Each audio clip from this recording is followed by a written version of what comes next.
Well, welcome to this edition of Vlog on the Blog.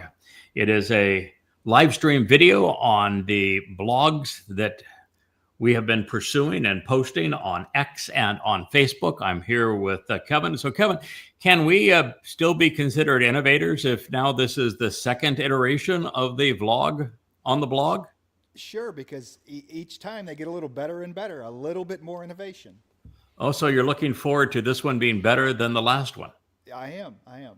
I appreciate your confidence. Okay, let's see if we can make that happen. Optimism. So again, this is a vlog on a blog, which is the first ever attempt. Well, this is our second iteration of it, but collectively we're doing something that has not been done before.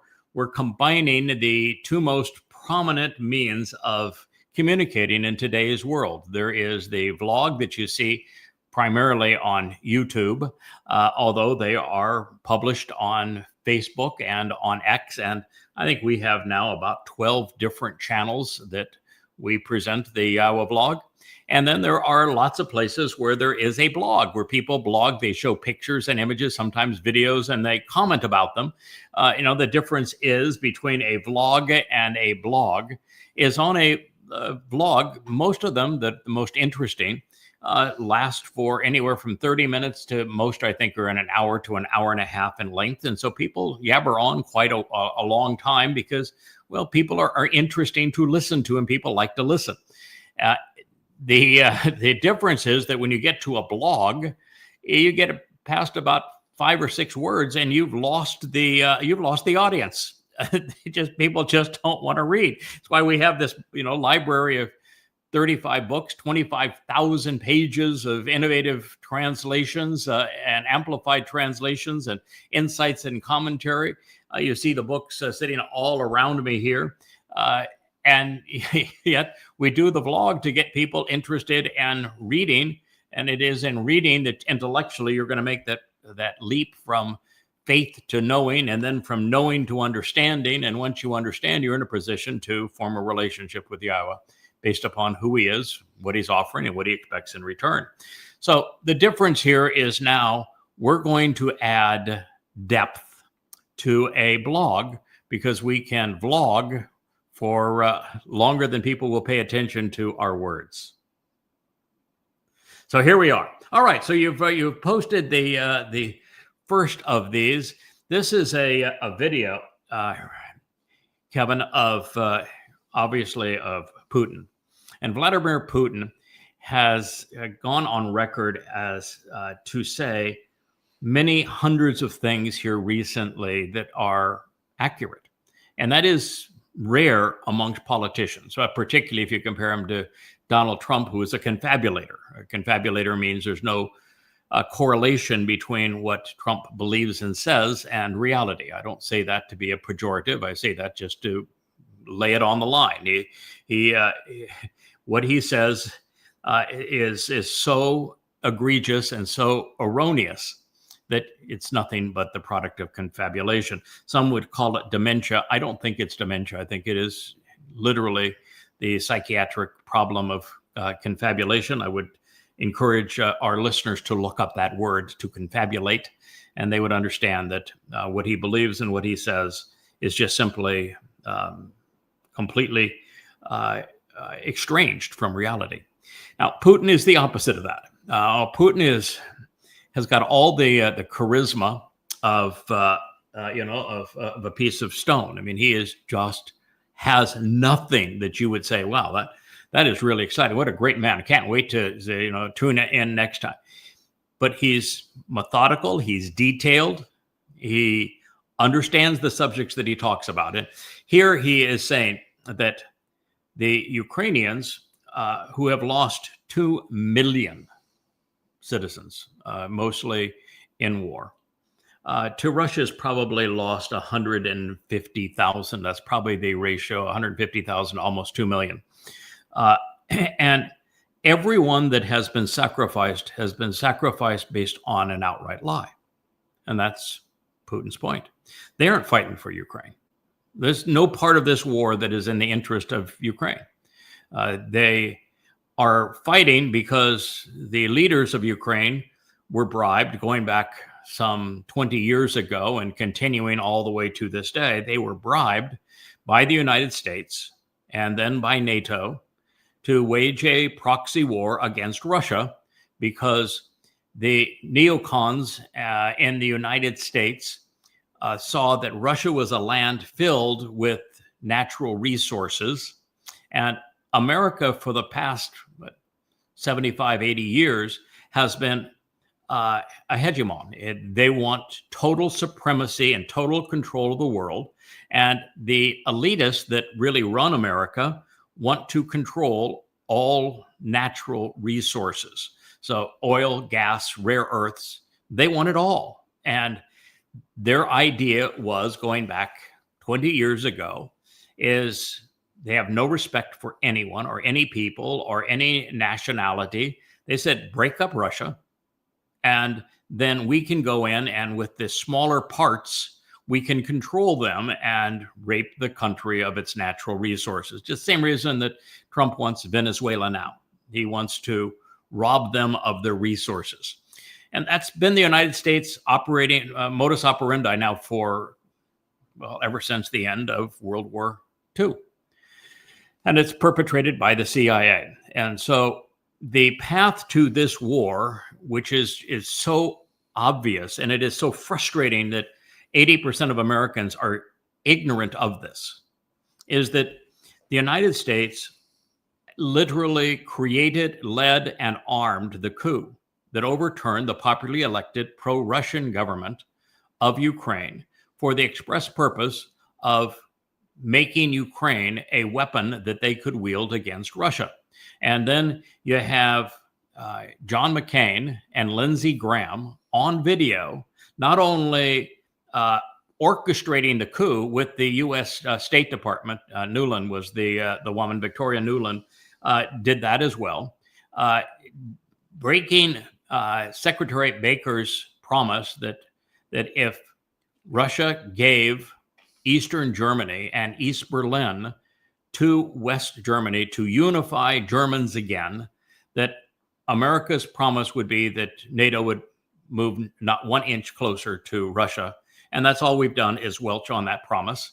And we were running most of the NATO exercises were being run in Ukraine with the United States saying that Ukraine is going to be part of NATO.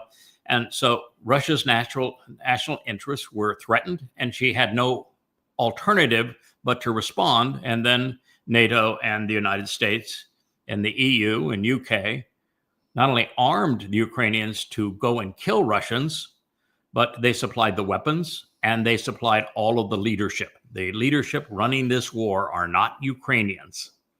They're Brits and they're Americans. And so the result has been a disaster for the United States, for the EU, for the UK, and for NATO. Because with all of the money, hundreds of billions of dollars, huge amounts have been siphoned off because, well, Ukraine has always been easy to bribe. It is the least ethical nation in Europe and has been for a very long time. And they siphoned off most of the money. Zelensky has been the worst of a bad lot. And they have even sold many of the weapons on the black market. And they've put 2 million people into harm's way to die for nothing.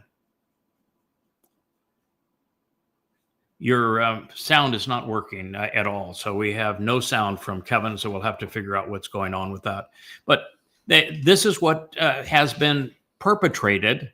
And now, against the combined force of the Ukrainians, the Americans, the NATO, et al., with all of this, Russia won. And it's overwhelming, the proof that Russia prevailed. The only thing left is for Ukraine and the United States and NATO to surrender, or literally there'll be nothing left to surrender.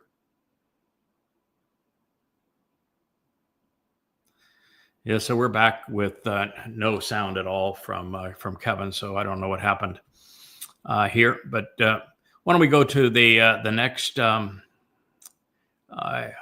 can any one of these that you want. We can start right with that one. No, the one right above. Don't go down there. This is really crude. And when it was posted, a Christian said, "In the name of Jesus Christ, I plead with you to remove this blasphemous post.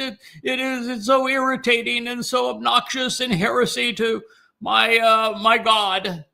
And you get, oh God, what is wrong with people? First of all, the whole notion of God being a man is so stupid, it's almost hard to fathom how you could fool. Well, today there's 2.5 billion Christians. How could you fool 2.5 billion people into believing that God's no bigger than a man? And then we still have no sound from him. Then you want people to believe that your God, who now is no bigger than a man, can be killed by men. I mean, how stupid can you be to have a God who is no bigger than a man and then to say that men can kill God? It's absurd. And then you want to say, well, he was resurrected, so he proved that he could come back to life. You know how stupid resurrection, bodily resurrection is? I mean, you finally get rid of this body so that your soul is liberated from it, and you go right back to it, and a body that has been tortured and bludgeoned by the Romans and tortured and through crucifixion, and you want to go back to that body. That is somehow a good thing, that you would reoccupy that body? I mean, the whole notion from beginning to end of a dead God on a stick is so repulsive that it's just, I say, it's astonishing that you could have 2.5 billion people believe such a lie. Well, we can go to our next slide, or we're going to have to just reboot and start all over again because we don't have any sound from the faraway land on the other side of the world here. This is another post. This is one of my least favorite people. I think it's a woman. She claims to live in Israel, but I think she actually lives in India based upon the counter post that I have seen.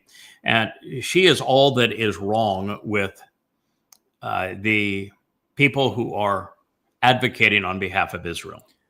Her post this time. Okay, I think we have him. The post this time is that she wants the IDF to be unleashed on the world. Globalize the IDF is what Vivid wrote. Well, sure. What did the IDF do? Well, was napping when 4,000 Muslim jihadists in tennis shoes came in across the border and raped and terrorized and plundered and murdered and then abducted almost 3,000 Jews over the course of 12 hours, where the IDF did nothing. So right. If that's your idea, you want to globalize that? Perfect. And then what did the IDF do after that? They destroyed Gaza. So, sure, let's globalize them. Let's turn the rest of the world into Gaza. That'll be great, right? Right. How could you be so stupid? This is why I just get so frustrated at the pro-Israel accounts. I mean, I'm as pro-Israel as any human being on the planet, probably more pro-Israel than any human being on the planet. Care more about God's people, obviously, than they do about themselves. Right. And then you read something like this, globalize the IDF, celebrating what they have done, which is to completely sleep on the job as Israel is being bludgeoned by Muslims, and then go in and destroy Gaza because they took the bait. That is exactly what Sinwar wanted. If you read his last letter, which was published here not long ago, about the brutality that he wanted and the rapes and the tortures and this sort of thing, what he wanted was to brutalize and ravage Jews to the point that he could count on them being so angry that they would invade Gaza and destroy it. You say, well, Yeah. wait a minute, why would he want that? He was living in Gaza. Because he knew that the sacrifice of 10,000 Muslim lives in Gaza would lead to the destruction of Israel and to the deaths of millions of Jews. And that is precisely what's happened. Israel was played. They took the bait. They went into Gaza. They killed tens of thousands of people. They turned the entire enclave into a demolition zone, turned the entire world against them, became a vassal of Donald J. Trump, who is betraying them and abusing them as we speak, who's going to be the one who ultimately sponsors the Fakistani Islamic State of terror. And this is what you're celebrating, that you were played and that you isolated yourself from the world and demonized Israel such that the entire world turned on you. Yeah, globalized the IDF. It's just disgusting. I don't see anything that the IDF is doing other than other militaries do, other than at least they're defending their own country. You know, they're not actively putting boots into Iran or, hey, wrong. No? Absolutely wrong. They're not defending Israel and Gaza. Not defending Israel and Gaza. Well, They're destroying. They're destroying Israel and Gaza. They didn't defend Israel in Lebanon or in Iran. They damn near destroyed the country by going into those places.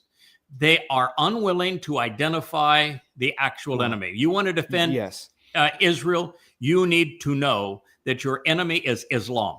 You want to have a weapon that you can wield to protect Israel, read the 5 volumes of Goddamn Religion. They're free at yadayah.com. That is the only weapon that can be wielded to protect and to spare and to save Israel. And if you want a defender of Israel, set down the weapons and choose Yahweh. Return to Yahweh, and you will have the defense that you need. And if you want to know your enemy and respond to your enemy in a way that will destroy them, read Goddamn Religion so that you know who you're fighting against. Because everything else they have done has been counter to Israel's interests.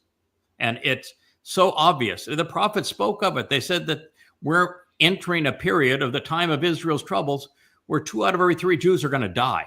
Wow, man. Where there are going to be so many terrorists, they're going to flood into Israel, they can't be counted. The entire hills, everything of Israel is just going to look like a wave of death. This is what they're headed towards. So no, they aren't defending Israel. They're destroying Israel. Recognize what they've actually done. Correct. They can't. I mean, listen, the only military in the world that I would support is the IDF, Israel's. Mm-hmm. It's the only country on earth that's actually worth defending in this regard. And I understand that they're surrounded by 2 million Muslims who hate them.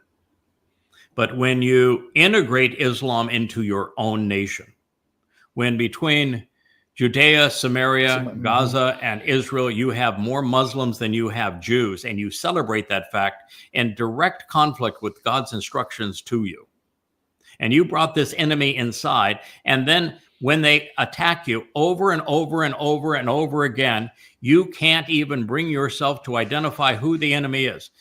When 10/7 happened, October 7th, I immediately recognized it was a reenactment of Kabar.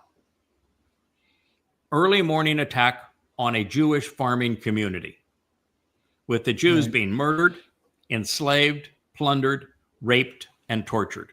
It's exactly what Muhammad did to Kabar following the Treaty of Hudaybiyah, which is the single most important act in Islam because it says that any agreement between a Muslim and a non-Muslim is not binding on the Muslim. It's affirmed in the 9th surah of the Quran. And so that is what we witnessed. And there wasn't a single person in Israel that recognized it or responded appropriately. Yeah, you responded. You wrote a letter to let them know exactly what they needed to do, laid things out, 5 points. I did. Very simply. I did. Yep, I did. I wrote it's a 100-page letter that I wrote on the morning of 10/7. of 23 and told Israel, this is what you're going to do and why it's going to fail. And this is what you should do and why it would succeed. And I laid out each of the things they needed to do if they were to prevail against this enemy. And I said, but I don't think you're going to do any of them. But I'm going to hold you accountable. I'm going to lay them all on the line. Not only did I write the letter, I included it in the first volume of Goddamn Religion. If you want to read it, go to volume 1 of Goddamn Religion. It's this happens to be volume 3, but the covers look very, very similar. Go to yadayah.com, go to the volume 1. You'll find a chapter in there called At War with Religion. That is my open letter to Israel, and I did 3 or 4 comprehensive vlogs on it immediately thereafter.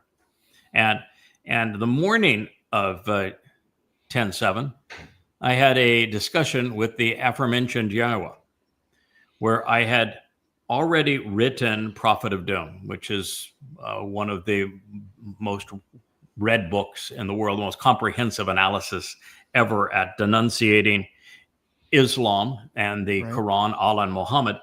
And I was in the middle of writing at the time about the destruction of Gaza and Zephaniah, and that morning, and I remember saying, "Oh God, yeah, well, this is simply Muhammad reenacting Kabar. This is exactly what you had your prophets tell us was going to happen."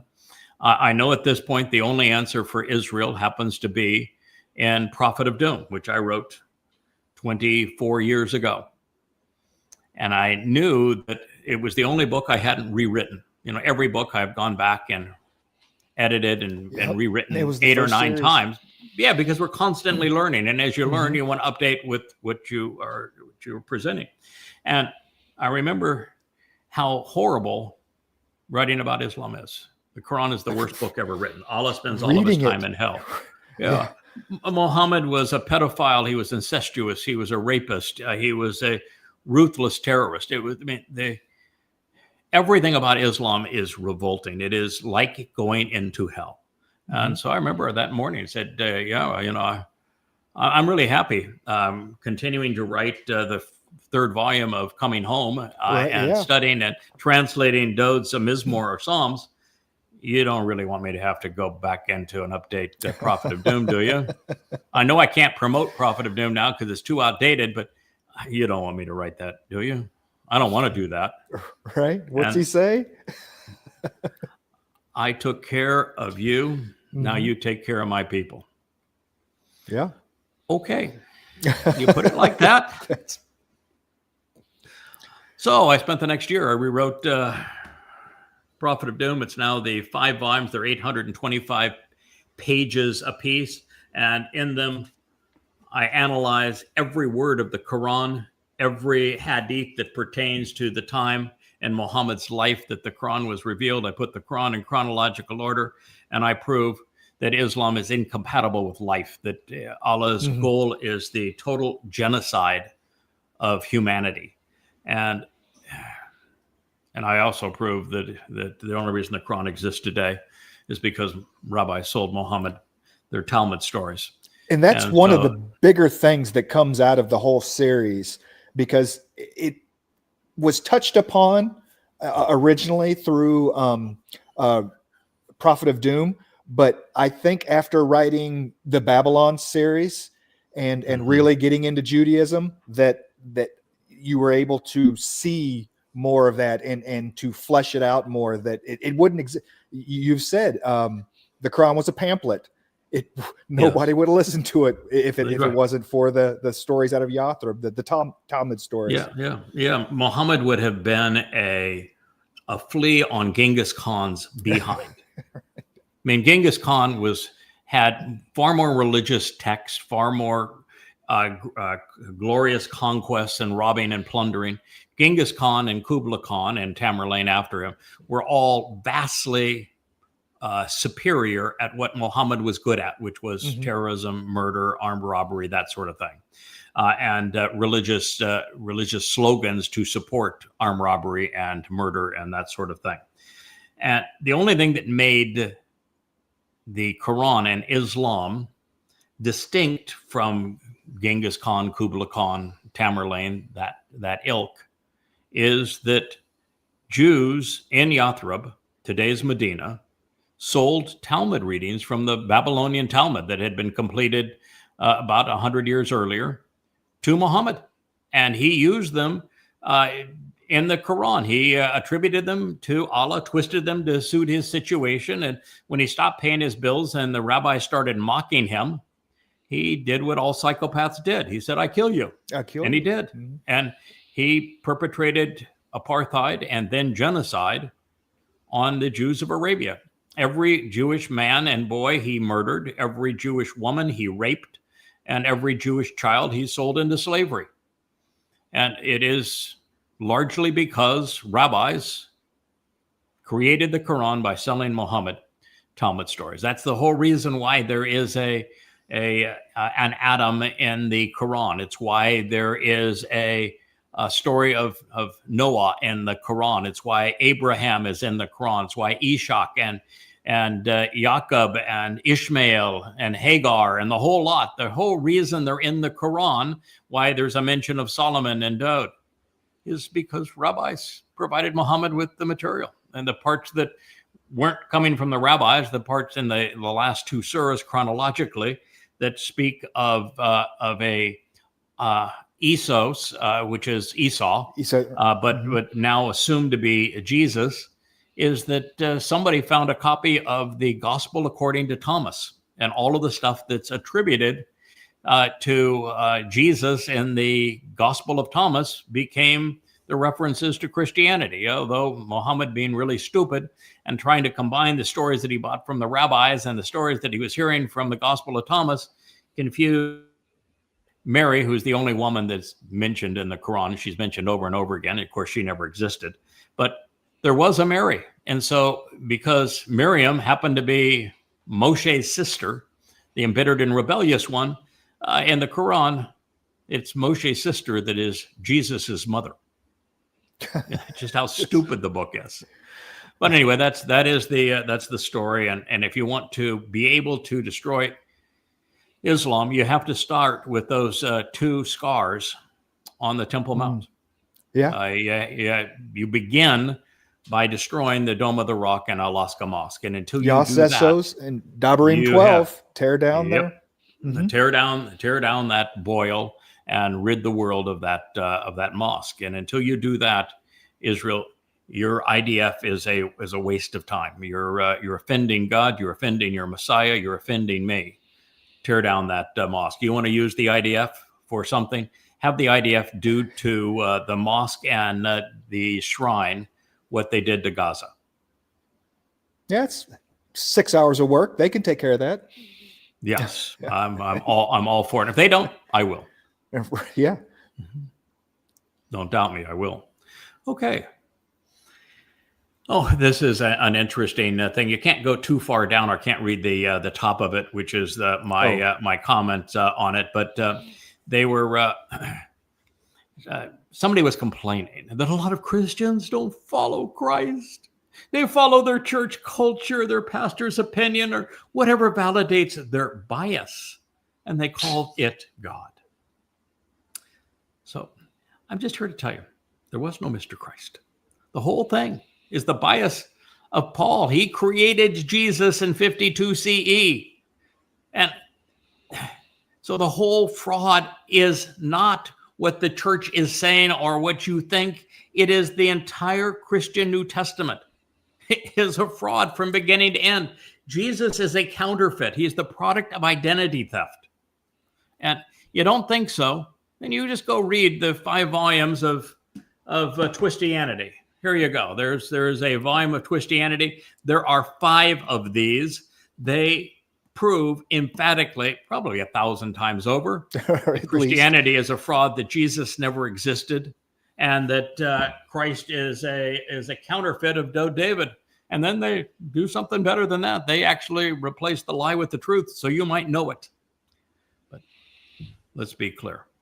Jesus is not someone who ever lived. It's a complete fabrication. All right, sir. What do we have next?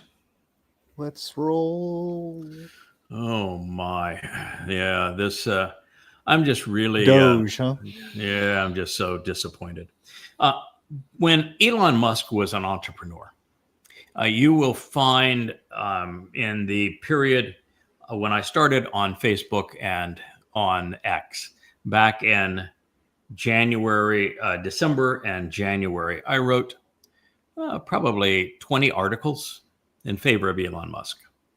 And having been an entrepreneur, having taken 2 companies public that I founded, and know the rigors of being an entrepreneur and how difficult it is to be inventive and to be successful with the companies that are highly inventive, I came to have tremendous respect for the man because he pulled it off with Tesla. He's since lost it, but he pulled it off with Tesla initially, with SpaceX, or the SpaceX now has nowhere to go. And I thought he was going to do something extraordinary with X, but X is now the worst of the social media platforms in terms of being able to effectively tell the truth. And it's literally a cesspool of anti-Semitism and racism, and it's far worse than the mainstream media. So X has become, in my view, a complete and utter failure. We're here only because our mission is to awaken the world to the truth about Yahweh, to his beloved son Dode, and to the possibility of salvation by knowing them and responding to them. So no matter the level of abuse, the stench of the swamp, we're going to present the truth there, and knowing that it's highly unpopular. But the fact of the matter is that on a scale of 1 to 10, in my view, on DOGE, the Department of Government Efficiency, and I wrote this at the time, that Elon was an absolute disaster. Well, the nation needed someone to do this job. They needed someone with the discipline and the acumen to understand the U.S. Constitution and do the job appropriately. And I'm not saying this as a Monday morning quarterback. I wrote this at the time, and I posted both on Facebook and X, maybe 50 posts, and saying, you're making a bad situation worse with all of the hype, with your chainsaw and all of your accusations. You've accused person after person of embezzling money, and yet you're proving none of it. You have absolutely no evidence that you're showing. You have no indictments. You have no convictions. You have nothing. All you have is hype. And when you have nothing but hype, and then you pursue this, not using Congress, but you take on the same Der Fuhrer mindset of Donald Trump and think that America is a monarchy and that you can do anything you damn well please, as opposed to recognizing that Congress has the responsibility for expenditures. And so if you're going to expose fraud in expenditures in the U.S. government, you have to work with Congress. If you can't work with people, then get out of government. That was the job. But for you to pretend that you could do all of this as a CEO under Trump's authority, when the president does not have budgetary authority under the U.S. Constitution, I knew what he was doing was going to be a disaster, and that he would make a bad situation worse by getting into something that desperately needed to be done, but by doing it the wrong way and making himself out to be a fool and be hated by the world, that he was going to do untold damage to his companies, which he did. I mean, Tesla right now is in free fall. He not only did undue damage to himself, destroyed his credibility in the process, but now he ruined the whole idea of finding government inefficiency because of how big a mess this turned out to be. So pretending to be the elephant signal, so they're representing the MAGAs, no, he made a bad situation worse. He was the Gaza invasion of the U.S. government. Yeah, making the bad. Folks aren't going to go along with this sort of thing anymore because they can look and say, "Well, you had your best guy, Elon, on it, and we got nowhere with it. So, what can anyone else do?" And it was funny, they were talking in terms of millions and billions of the money that Doge was finding. And this Yeah. is in terms of what, $42 trillion of debt. It's 38 trillion of federal debt, and then much more when you consider state debt and other unpaid, unfunded mandates. It gets into the hundreds of trillions, but it's 38 trillion in terms of the U.S. Sovereign debt. But yes, what in the world is $1 billion is a lot of money. I assume I've never had. Well, I did actually for a brief time. I was a billionaire. Well, come to think of it, in fact, I hated it. That brief exposure. I remember saying, "Oh no, I've never been more vulnerable in my life. This is a really, really uncomfortable position." But billions in the U.S. government are essentially nothing. They're not even rounding errors. They're not even the period at the end of a sentence, and the fact is that you can claim that there are a lot of people receiving Social Security benefits that are dead, and that you can claim that we're giving them to illegal aliens and all that sort. I've got no problem with that. Purge the rolls of them, but you have to be able to do it such that you prove it, and that you rectify the situation through Congress. You don't just do what Trump does. This is my sensational story for today. I'll have a new one tomorrow. Stay tuned. Yeah. We'll forget about this one because we'll have a new one tomorrow. Oh, he relished in standing behind that podium and reading off the list of 7 people, 203 years old, still receiving Social Security. Yeah. And it's like, absurd. It's absurd. Yeah. No, this is a disaster. What I'm finding, though, is that I don't know if it's, well, I would say I can't say I don't know. I do know. Elon Musk announced about 3 weeks ago that he was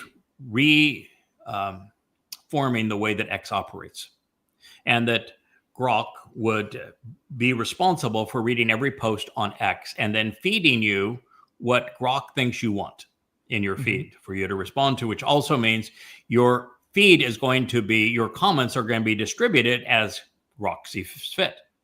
And when that happened, what I found is that I was inundated with Musk telling us how wonderful he was. The guy that says, I don't care what you think about me. I don't care about money. I don't care about anything. I don't care. Yeah, I don't want money. The guy that groveled all over X for the pay raise at Tesla. I don't want money. And I don't care what you think about me. The guy who is now dominating X, who is using X as if it were his publicist. And that's what I'm dominated with. And so what I'm seeing in Elon Musk is the opposite of who he says he is.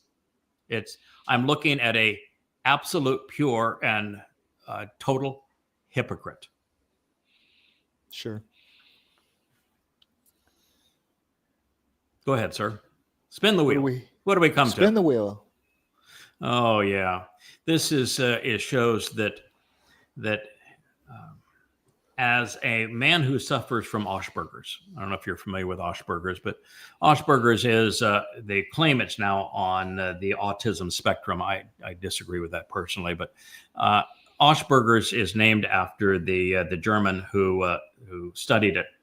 And it is a psychiatric disorder where the person who has Asperger's has typically a number of traits in common, and the most concerning is a lack of empathy.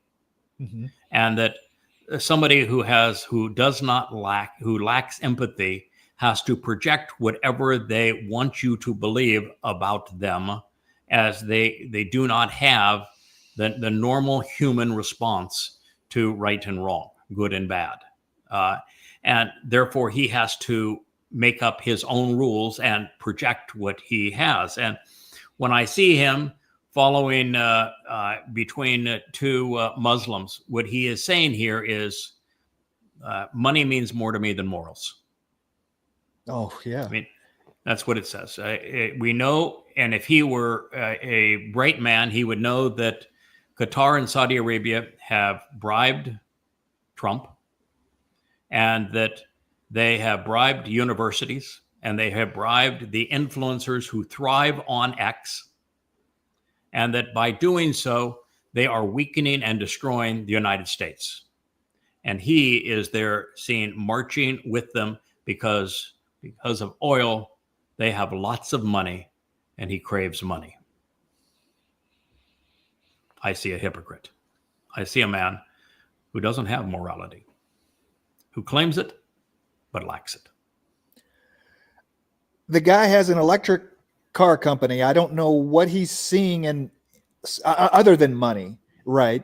What he's seeing that he's going to gain from Saudi Arabia. They're definitely not into the free speech, free change of ideas.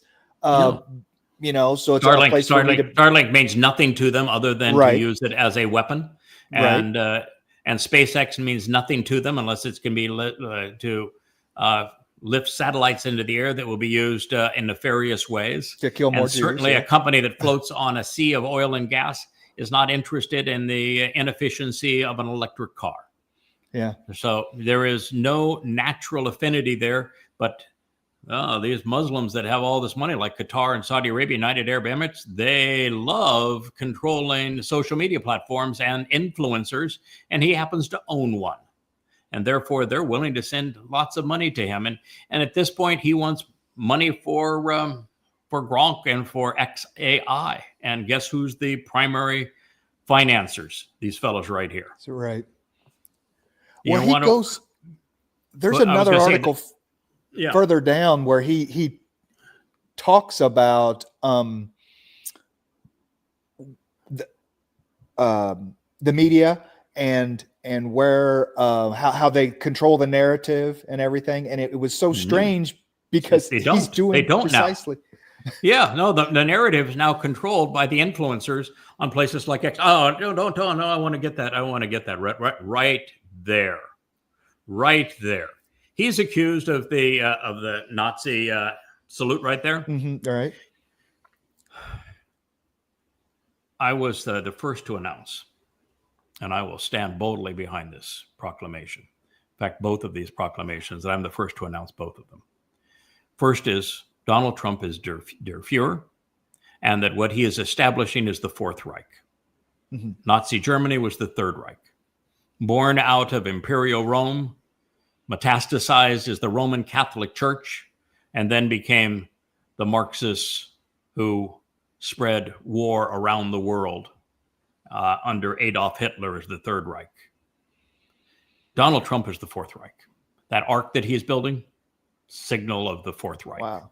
Yeah. That if you look at the podium that was behind the dinner celebration with MBS in Saudi Arabia last night, it's got the Aquila, big and bold. Not the presidential seal, the Aquila, the Roman eagle.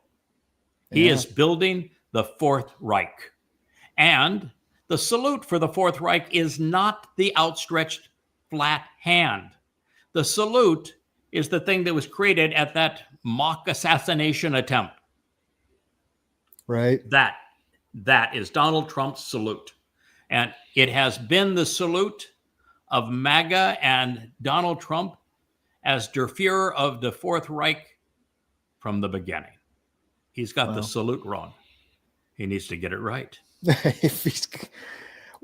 He has time. It looked like being included with the MBS at the White House and everything. He got a pat on the back from Trump as Trump walked by. Oh, I see. Plotted him coming by, plotting MBS and Trump as they came by, and he got a pat on the back from Trump. Yeah, he's the Fuhrer's pal again. Without Elon Musk's $300 million, Donald Trump today is bankrupt and in jail. Yeah. And Elon bought access to power, and he loved it. Mm. That's why he's back. And he's back. And he's back. All right, sir. What do you have next? Do you yada? That's funny.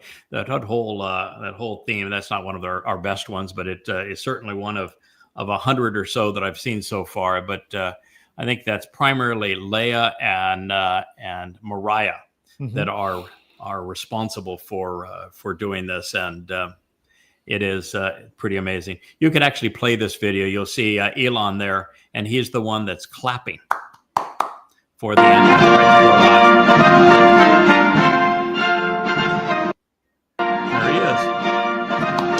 You go for it there, Elon. You are responsible. Okay.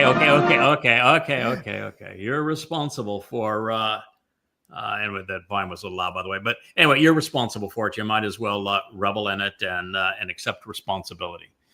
And I don't want this to be rag on Elon moment, but it is essential that people get a understanding of what's happening here, because X is being used now to promote the myth of Elon Musk. And you wonder why it has turned to that. This man that says, I don't care what you think about me. Mm-hmm. The reason it's turned to that is he's in a world of hurt right now. Yeah, you say, oh, he's worth $500 billion. First one ever to reach that plateau. Tesla is a dying company. They can't give away their flagship, which is the Cybertruck. They've got 800 million of them in stale inventory, and there's nothing they can do to resolve that problem. And they're essentially shutting down the manufacturing plant that they spent hundreds of billions of dollars in special batteries for that Cybertruck because nobody wants them.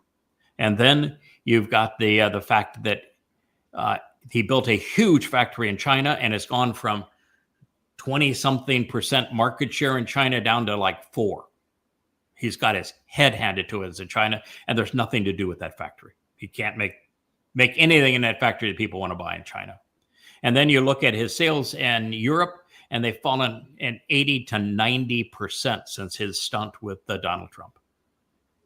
And then you look at Tesla overall. If it wasn't for this last quarter, where it was the last vestige of the $7,500 federal incentives to buy an EV, because they're not worth anything otherwise, there'd be no reason that you'd buy one. It's a spiral down, and the stock is priced at 300 times earnings, which is 10 times. I mean, Apple is, hugely profitable and growing and stable and has defensible positions.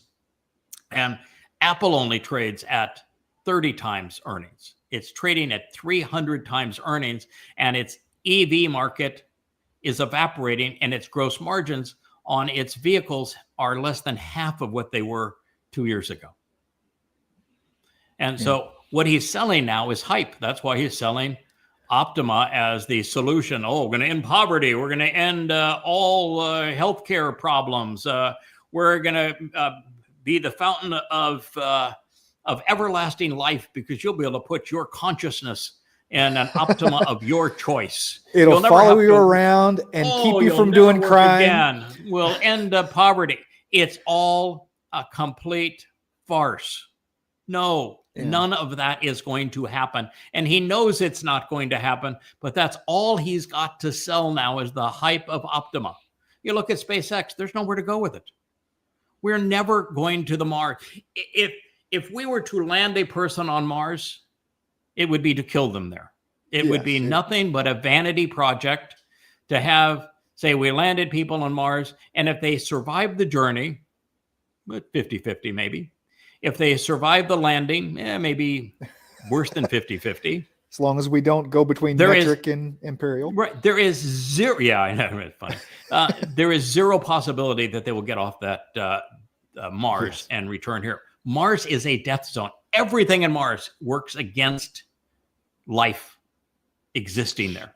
Yeah. You would be, if you want to have a place that is protected from all the ravages that are going across this country and this world, either build something under the sea or under the ground. You got a boring company, dig a big hole, and you don't have all of Bezos said the other day they need to move the AI centers to the moon, and I'm like, the whole point of the moon is to keep the asteroids from hitting the Earth. Look at that thing; it's full of craters. It's not safe. No, it's not. It's just astonishing, but he's in trouble because his whole world now is based on hype, and there is no rationality to it at all. It's like the whole Bitcoin thing.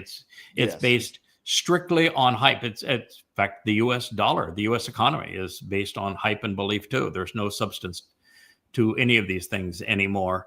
And so maybe by being in politics, he's realized, well, the dollar's actually a liability, and yet people think it has value, maybe I can do the same thing with my companies. But Oh, I think he's well aware of that. He has been for some time. You know, the only interesting- reason after 50 years, Kevin, we're going back to the moon, the only one reason. You know what it is? Keep China off? I don't. Well, no, China is going to the moon. And so just like we spent a fortune to beat the Russians to show, well, those commies, they can't beat us. We're capitalists. They can't beat us. Those godless commies. We're going to show them. And so we beat them to the moon. And once we beat them to the moon, we looked around and said, well, there's no commies here. What are we doing? And we just disbanded the program and haven't gone back in 53 years. And the only reason there's any interest now is the Chinese are developing really effective rockets. Have a wonderful space station now. And so the Chinese have announced they're going to the moon, put people on the moon. And so, oh, well, those are godless commies. We got to beat them. And so that's the whole reason we're going to the moon. No other reason. And because there are no godless commies trying to go to Mars, it would only be a vanity project. It would never receive funding. It's probably $1 trillion project. And it would have to be funded as literally a vanity project to do it, because everything about Mars says death. Yeah, the most expensive funeral in history. It would be the most. He says he wants to die there. I mean, pretty easy. Yeah, listen, to go and crash on Mars, no problem at all. He could do that for a lot less than $1 billion or $1 trillion. Well, it's interesting. You were talking about $500 billion, the net worth. It's not like Elon has that in a checkbook, a bank account. It's a net. It's this valuation of all his companies, all his stock, which are selling at ridiculous multiples, fantasy multiples, absurd multiples. And he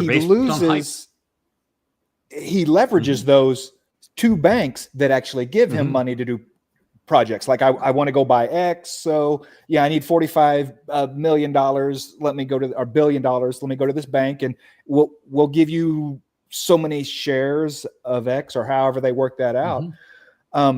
He's probably, at 300 times, very, very over leveraged. Yes. And it's going to collapse. Yeah. And it's going to collapse soon. I don't know if it's within the year or within 2 years, but it's going to collapse soon. And one of the reasons that we know it's going to collapse is that Donald Trump is up to his eyeballs in Bitcoin. And his Bitcoin are funded by the same cast of characters here: Pakistan plus United Arab Emirates plus Qatar and Saudi Arabia. And it's the ultimate scheme. We identified $20 billion worth of bribes that Trump and company had taken in the first month of his this presidency and in the months that led up to it. But the Bitcoin thing was way bigger than all of that. And his scheme is that he wants to replace the U.S. deficit and replace the Fed with Bitcoin. And so it will destroy everyone's savings. It'll destroy all stock value. It'll destroy the dollar. The dollar will be replaced with Bitcoin, which is an electronic currency that has no intrinsic value that you establish a value for. And that's what he's going to do. He is going to become the central bank of the United States through a Bitcoin swap, which will bankrupt everybody, including Elon's $500 billion shares are going to be worth nothing. The shares will be worth nothing. Folks that have dollars, savings, banks are worth nothing, but their debts also go away. That's right. For most Americans, that's a favorable trade, which is why they will accept it, because the Great Reset, and this is going to be the Bitcoin recess, it does two things. It says that since your debt is in dollars, your debt is forgiven. It goes away. He doesn't have it anyway. It'll ruin all the banks. But what does he care? He is replacing the banks with his own central Bitcoin repository.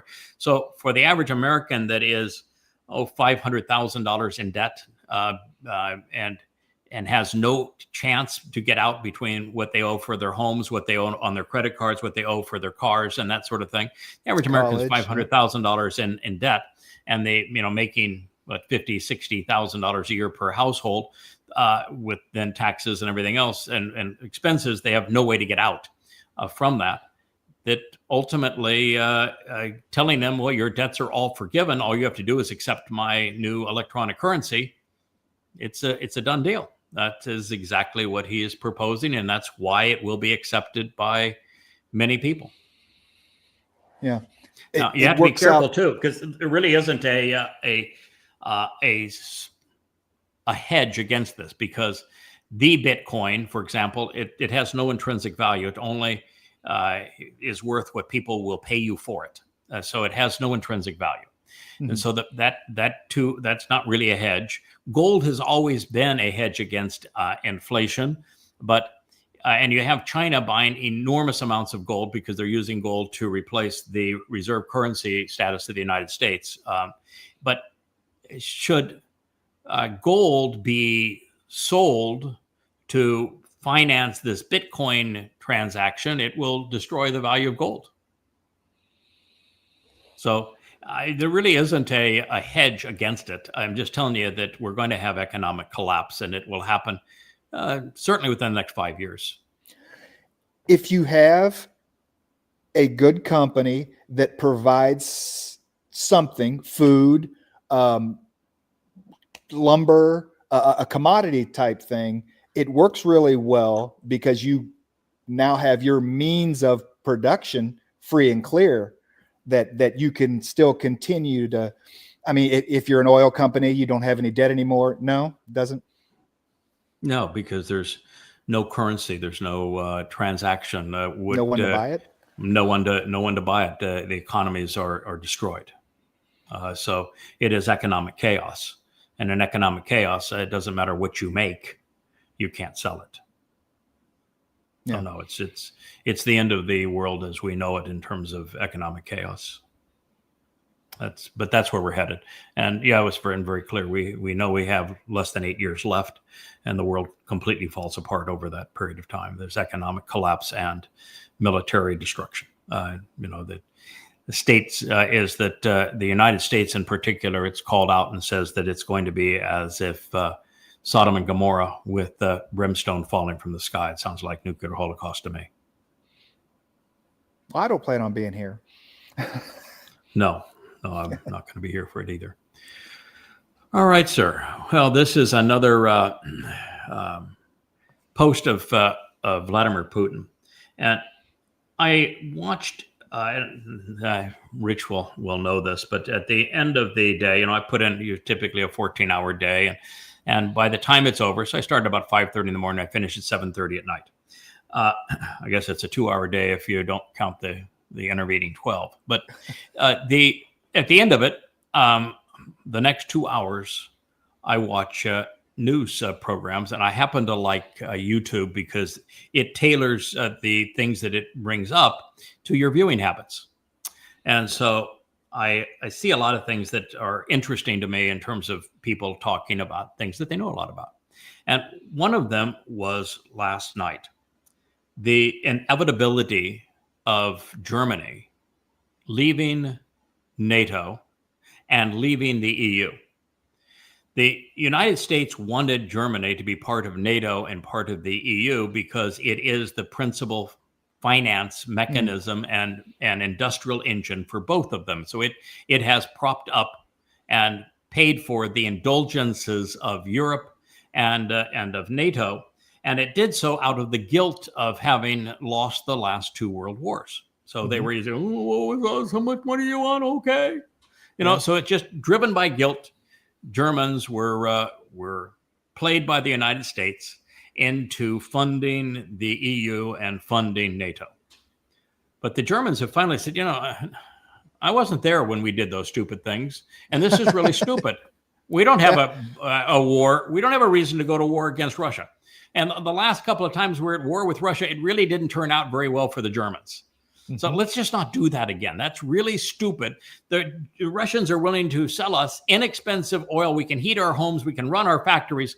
Why don't we do that instead of building weapons and yelling at them and threatening them, which was a really bad idea the last times we've tried to do it. And so you've got Germans now waking up and saying, what in the world are we doing as part of the EU? What are we doing as part of NATO? Mhm. And the fact of the matter is, Germans are hugely better off if they stop funding the failures and indulgences of the European Union and the stupidity of NATO. NATO is lost. NATO has squandered everything in its proxy war using Ukraine against Russia, and they lost.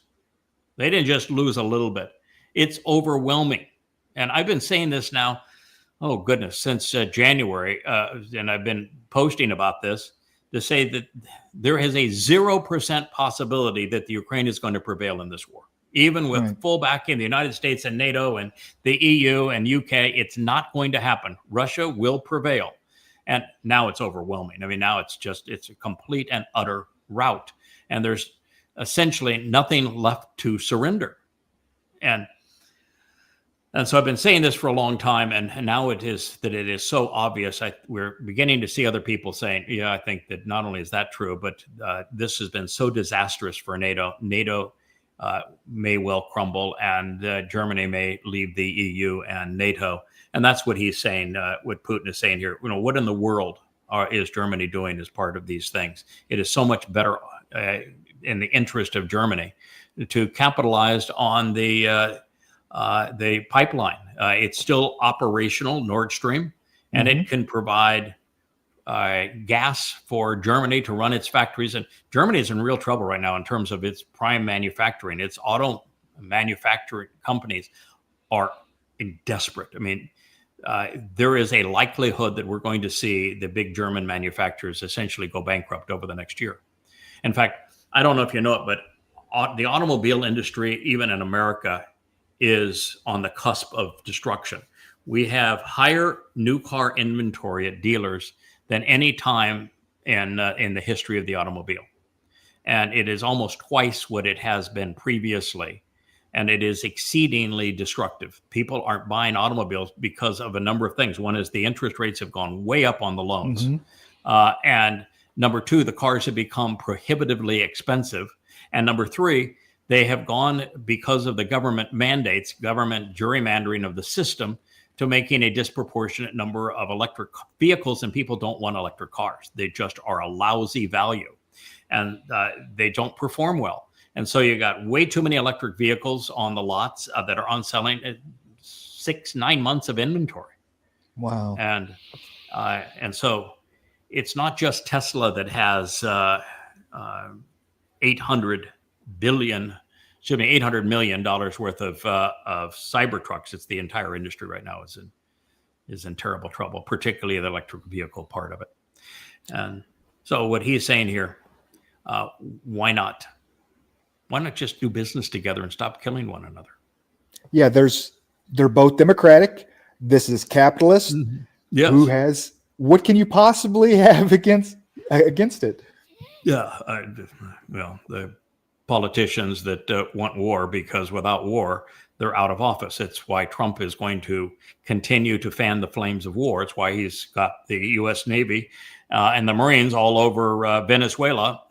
It's why he was in the White House today talking about putting the Marines in Los Angeles. And he had his Secretary of War, Hinson, saying that we know who you are. We're going to track you down. We're going to kill you.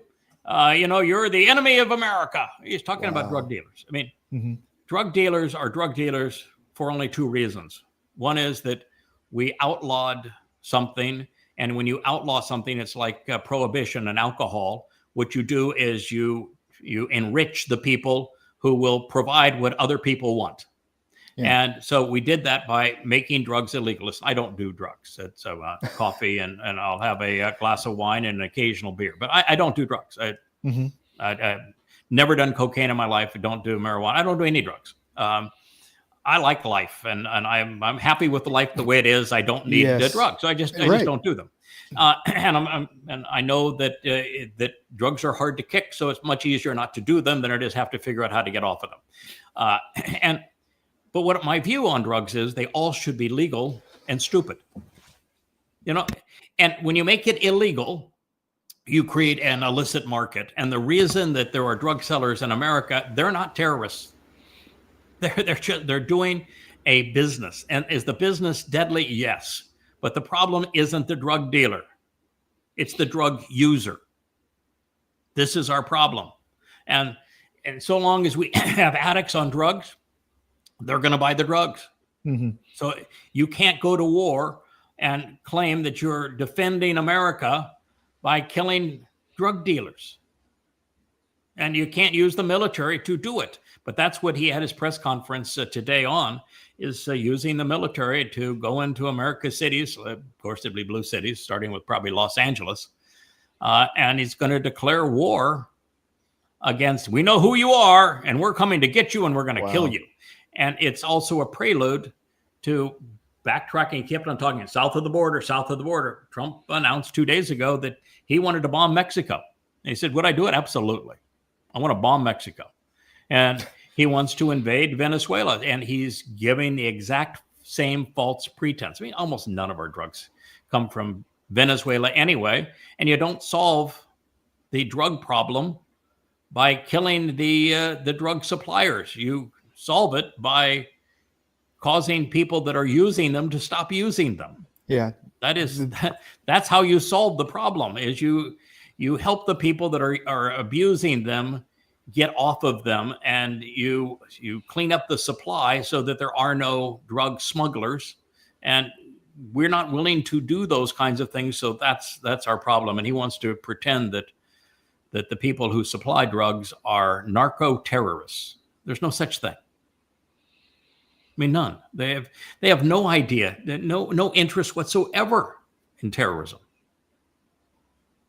No, not in terrorism. Drug dealers only kill other drug dealers for the market, for the turf, for the market. Turf, yeah, right. And if you were going to say that's terrorism, well, a terrorist killing a terrorist, which should be a good thing. Then we should thank them for doing it. No, it's total nonsense. And yet you have MAGAs. Yeah, that's my guy. That's what I voted for. No. Give people a reason to live, something to live for. And we've killed countless people on 20 vessels, and it's just flat out murder. And the Trump administration is celebrating it. Mm-hmm.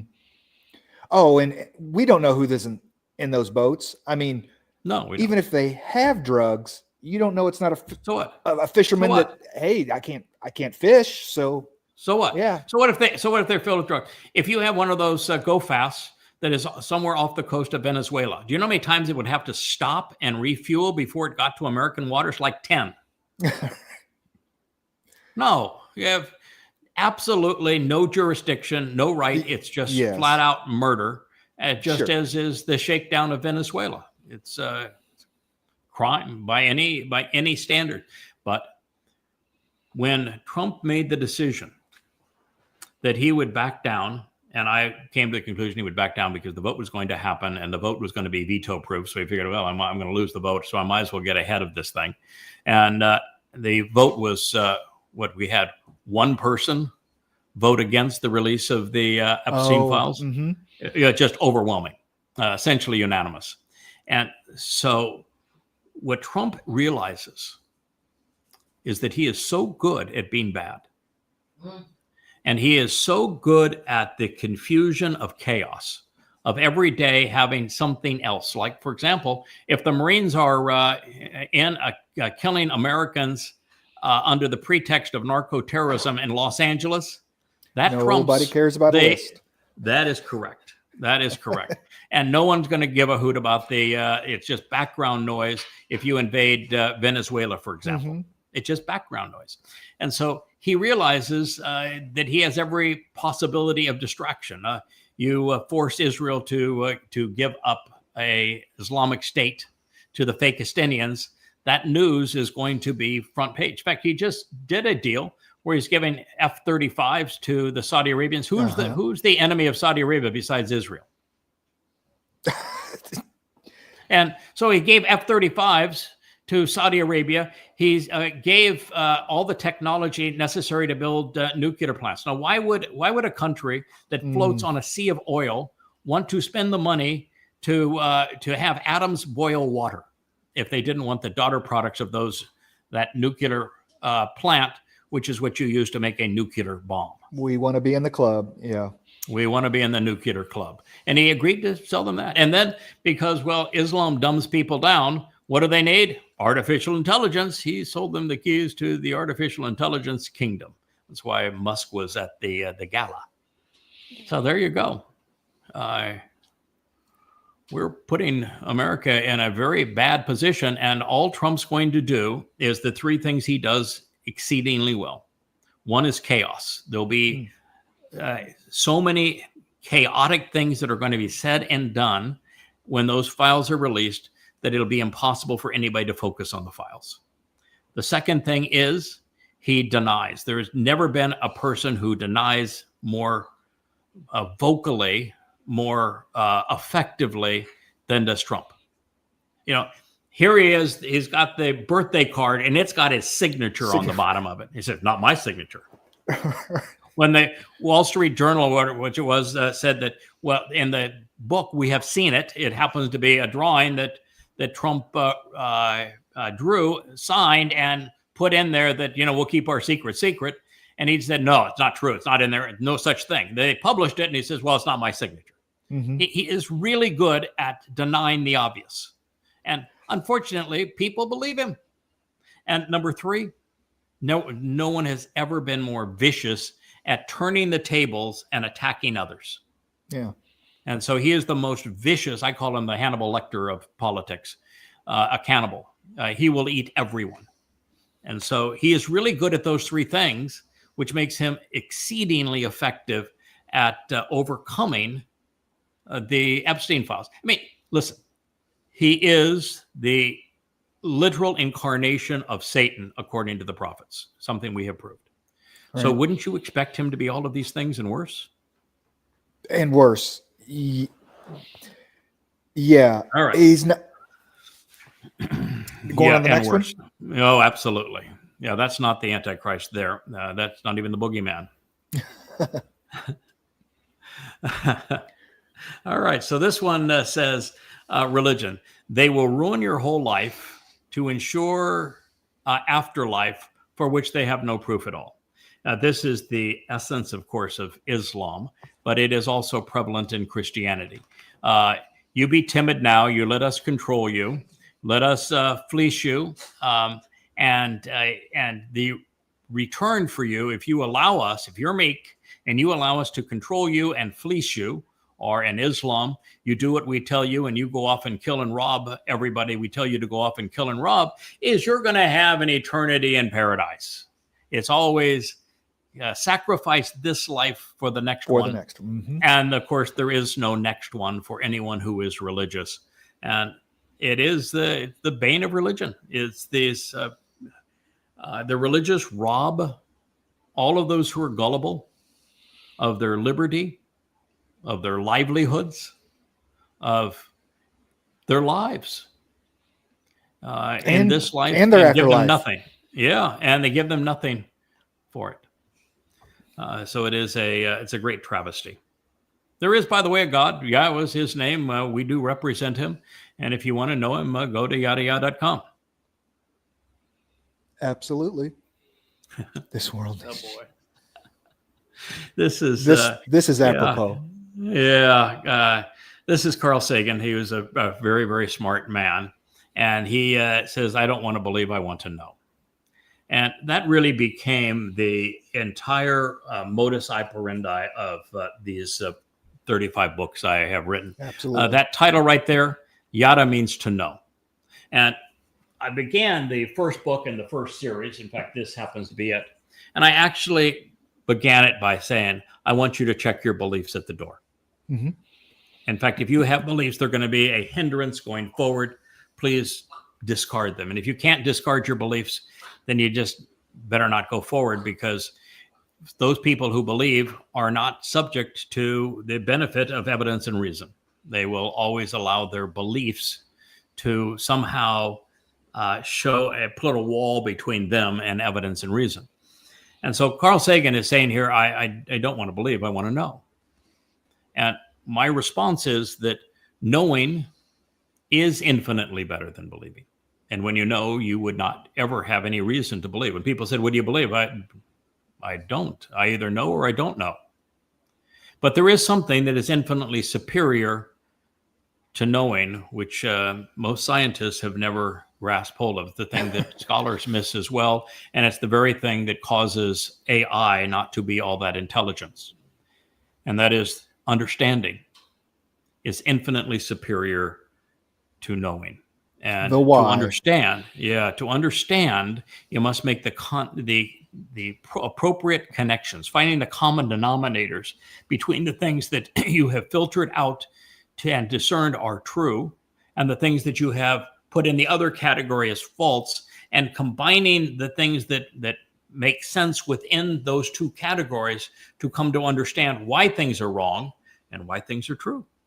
And if you can move to that point, then you are infinitely superior to the person that believes by the square of infinite. I think Because it's knowing why. is infinitely better. And Yeah, I think it's why Dode says the Taurus easy for the open-minded. Yeah, if I were to, and I have, that happens to be the 19th Mizmor or Psalm. Dode's big on the nines. The 19th, the 91st, and the 119th are the three most important psalms. And of course, there's also the 89th, which Yahweh wrote about him. When I first translated that, and up maybe to this point, I've always considered that something to which I quibbled with. I do not think that understanding is easy. I think it's hard. I think knowing is hard work. And I think understanding is even more laborious. It's an enjoyable undertaking, but here I've been doing it now for 24 years, 12 to 14 hours a day, 6 and 7 days a week. There is nothing easy about it. You think something is easy, and you write 35 books, and many of them are 825 pages where you create your own amplified translation and in an innovative style that no one has done before. And you strip all the words of the religious trappings, and then you deduce tens of thousands of insights from them by making the proper connections. There's no part of that that's easy. Yeah. That's a lifetime of dedicated work. What I actually think that Dode means, and I'll have to pursue this further, is that up to this point, for the first 24 years of my life with Yahweh, as I began to write these books and devoted myself to understanding what he was offering and expecting from us in return, it was hard work, but we developed this huge foundation, 25,000 pages of translations and insights, and now 1,000 audio programs. Something happened beginning about a year ago, and it has accelerated in the last 6 months. And what it is that after having built this foundation and coming to know the players in God's story and how he is telling his story and how he has laid it out from the beginning, now I can read something like today. I had one of the most profound revelations of my life. One so profound that when we started to do this show earlier before lunch, I said, quite frankly, I don't think I'm in the right frame of mind to do it because I'm just too amazed by what I just encountered. One of the greatest discoveries of my life. And it is something that I had translated scores of times, and I never saw it. And isn't until you develop this huge reservoir of not only knowing and understanding, and you really become familiar with the story that Yahweh is telling and how he's telling it, that you're in a position to see the interconnection between things. And the one I'm talking about today is the story of the Choder and Yeshaya, Isaiah 11. It's the story of the tree of knowledge in Genesis Bereshith 2. It's exactly the same person, the same entity, the same essence. That's why it's an Etzah. You know, the fourth on the list of benefits of the Spirit is Etzah. Right. Etzah is a tree. Etzah is a tree. And it's the tree of what? Well, the sixth of the spiritual benefits is Diath. You know what Diath is? It's the Etz of Diath. That's the tree of knowledge that's planted in the garden. And oh, by the way, according to what was written in Yeshaya 11 and spoken by Yahweh, that Etz tree of Diath, of knowledge, is para, is productive. It is the fruitful and productive bowl. And so you see these things and say, wait a minute, it's the exact same story. He chose the same verb, which is nuach, to spiritually settle down and remain, with Adam and with the choder. And the entire story of the garden, the central figure in the story of the garden isn't Yahweh. It's not Adam. It's not Chawah. It's not the serpent. It's the damn tree. And so the choder, it's not a messianic figure. As the mother goddess posted the other day, that their chat box said, oh no, it's a messianic reference. It can't be to this fellow Craig Wen Yada. It's a damn tree. It's the tree of knowledge. And you know why the choder is the tree of knowledge? The tree of knowledge is the star player in the Bereshith account of the garden, is because without that tree of knowledge, no one is ever going to recognize or find or benefit from the tree of lives. And the tree of lives is Dode. God's most important story. So there we have it. All right. So knowing and understanding does become easier.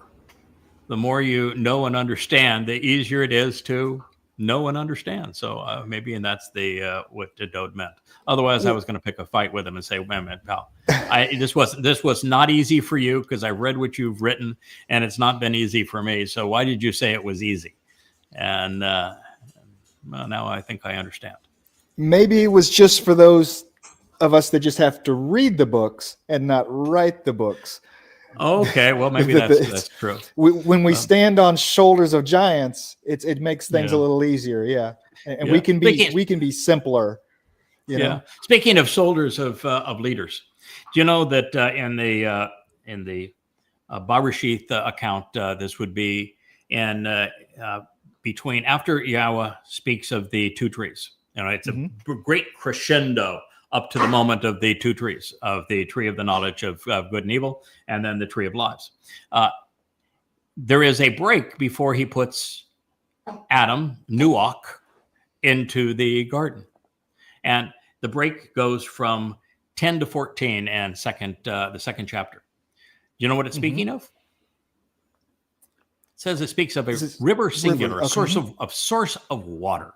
Right. Of course, that source of water is directly related to the Adam of Parah. That's during the sacrifice that God's going to release torrents of subterranean water underneath the Temple Mount to purge the religiosity of the adulterous woman that is Israel, the remnant. But then it says it's divided, that this whole process is divided into four. Does it say four rivers? I always thought it did. It give names. No, it doesn't. I did too. It doesn't. It says four Rosh. 4 leaders. Oh yeah, and we say the heads of the rivers, but no, it's just Rosh. 4 leaders, 4 leaders, Rosh, and those 4 leaders, the 4 names: Moshe, Dode, Elia, and Yada. Wow. Now I have the whole thing queued up, and we're going to do a program or programs on it. But the interesting thing is that he defined Moshe as the man that was surrounded by that which is cantankerous and embittered, defining the Exodus. He defines Elia as a sarcastic prick.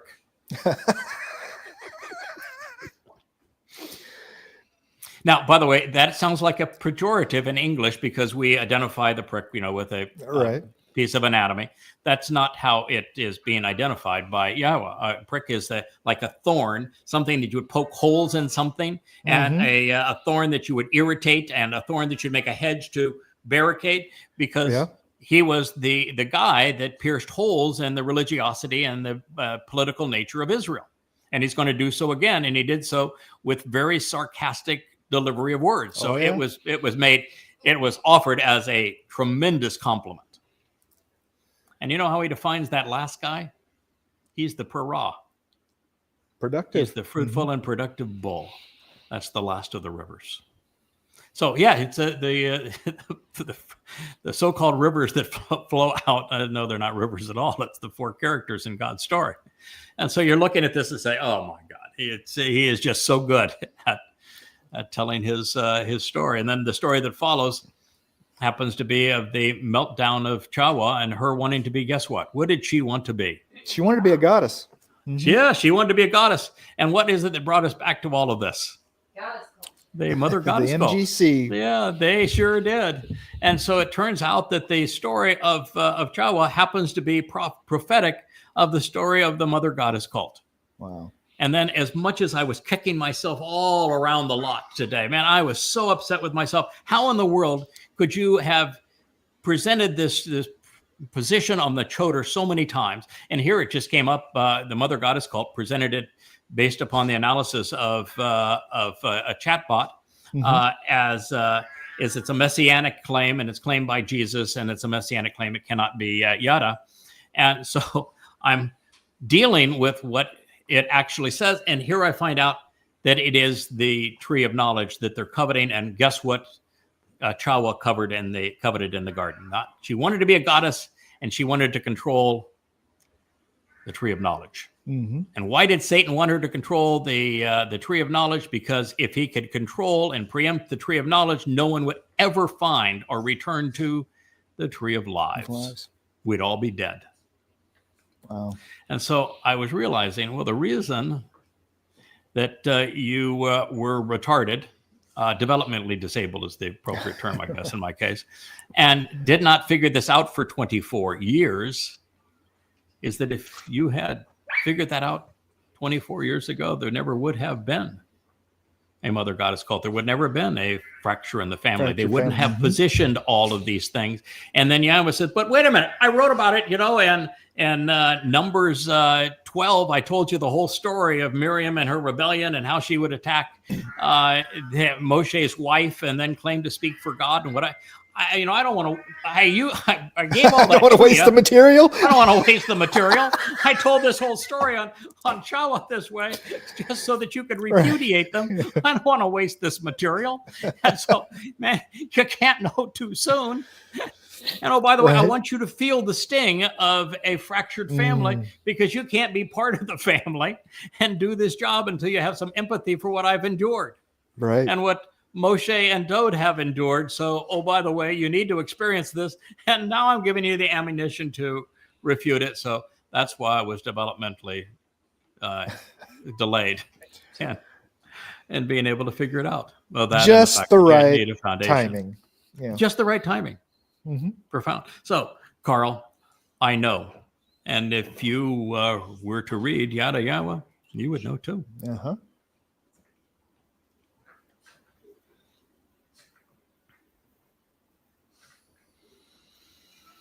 Yeah, I think we're pretty much done Elon here. We don't need to do any more of Elon. I just love this image because isn't that exactly how you would have pictured the Antichrist, the corporeal manifestation of Satan? Doesn't that just, with all the light on him and the dark, the room, lighting, exactly, surrounded by all of that gaudiness, isn't that, and pictures of dead men? Isn't that exactly as you would have pictured the Toralist one? And here we are. I mean, we are the first to identify Donald Trump as the Antichrist. Yeah, I know there's somebody that participates in these programs that says that, no, there was a street preacher that didn't write, I don't think, but he said, in their first term that Donald Trump is the Antichrist. He had no clue as to why. He just read that there were traits. Yeah, the Toralist one, the great betrayer of Israel, the corporeal manifestation of Satan, is presented as egomaniacal. And so he said, well, you can't be a bigger narcissist than Trump, so it probably is Trump. he had no idea about the goatish comb over here, the fact that ultimately he'll be in a wheelchair, that he is a man that's very long in days and that's very old, that he would work through a 10-nation confederacy, that he would be the one who ultimately betrays Israel, and that his timing had to be concurrent with the fulfillment of Shavuot. And all of the other traits that, for example, that he'd be a confabulator and have no regard whatsoever for integrity. And at the time, we didn't know that Donald Trump was grossly immoral, which is Satan's trademark. He likes sexual perverts. That's why he chose Muhammad. That's why he chose Paul. And so Satan has a type. He didn't know any of that. So he knew, 1% of what we know. We have correctly not only identified and we proved that this is the man. With every day, with every time he opens his mouth, he affirms it. I went from being exceedingly nervous about talking about the obvious, because it's obvious in Yeshua, Isaiah, and in Daniel, and in Ezekiel, that he is the Coppercon. He's the Coppercon of Ezekiel, who does all the measuring for the grand edifices that Satan wants to build for his naming rights. And it was so obvious that it was Donald Trump. And so I began to talk about this the night of his election on November 4th of last year. Now a little over a year ago. But it became exceedingly uncomfortable because the man, was 79 years old, and you're saying, wait a minute, how in the world can a 79-year-old man survive the next 8 years to fulfill these prophecies when it looks like he's falling apart? And so it became really nervous to make that kind of a pronouncement, because you don't want to be wrong and misinterpret the prophets. But with every day, every word, every disaster, every move, every bribe, every lie, every new affirmation of sexual perversity, that man right there is the corporeal manifestation of Satan. He is the one that the prophets foretold. Yeah, it does. It becomes more and more clear. Obvious. All right, sir. What do you have as a next one here? More on the greatness of Grok. Well, the greatness of Grok. Yeah. What this is, a guy decided he's got his death stake, and I still am just totally horrified that 2.5 billion people would rally around the image of a dead God on a stick. That a dead God on a stick would be their symbol. Yep, we love our God tortured. We like him dead. So we're going to take the Roman death stake, the beast that is presented in Daniel as being the most vicious in the world history. We're going to take their most vicious torture implement, and we're going to make that our symbol. And we're going to claim that God became a man and that these men killed him on that stick. And that stick then is going to be the symbol of our religion. And they're going to use that religion to oppose the religion where Allah is actually Satan. It's just astonishing how stupefying religion becomes. And them coming to conflict in all places, Dearborn, Michigan, at this time, over what?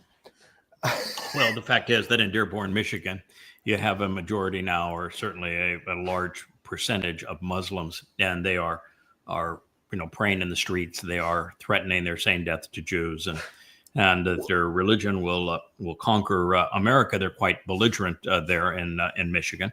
It's interesting, by the way, Michigan. No, it's interesting that, by the way, that Michigan was the swing state that ultimately catapulted Trump into the White House. Mm-hmm. And the interesting thing about that is that, of course, Elon Musk spent a lot of money there. But the reason that Michigan carried the day for Trump is that Muslims were told to vote for him. Mm-hmm. The Saudi Arabians and the Kuwaitis and United Arab Emirates had funded the Muslims in Wisconsin and in Michigan and told them to vote for Trump because they knew they had bribed him. And that's the reason Donald Trump was elected. is in support.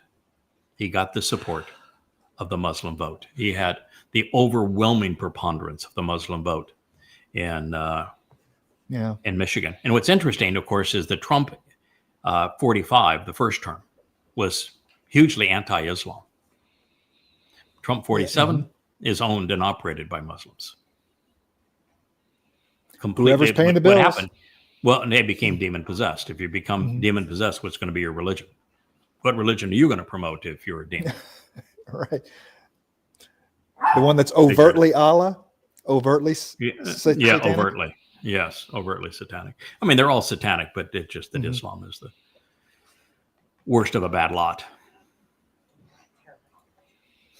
So we move on down here.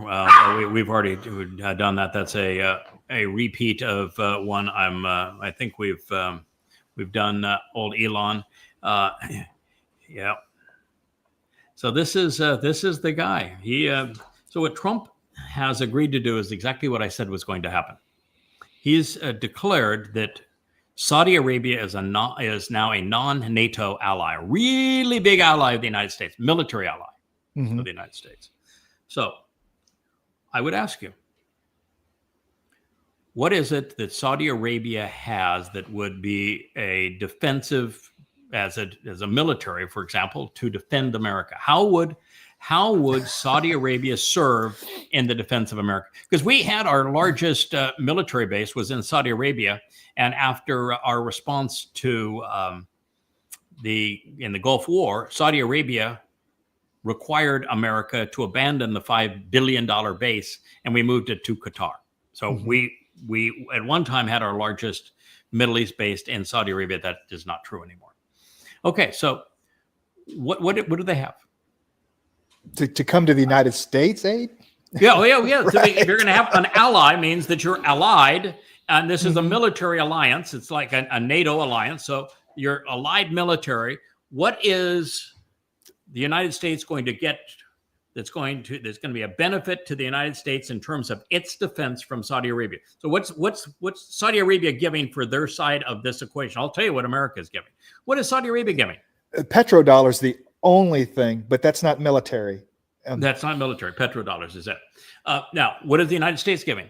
What I said is that the United States would pledge the United States military to defend Saudi Arabia if necessary, if attacked. Or so if Israel, for example, got in a war and Saudi Arabia decided to join on the side of other Muslims and attack Israel, and Israel tried to defend itself, the United States would not go to war on behalf of Israel. It would send its military in to fight on behalf of Saudi Arabia.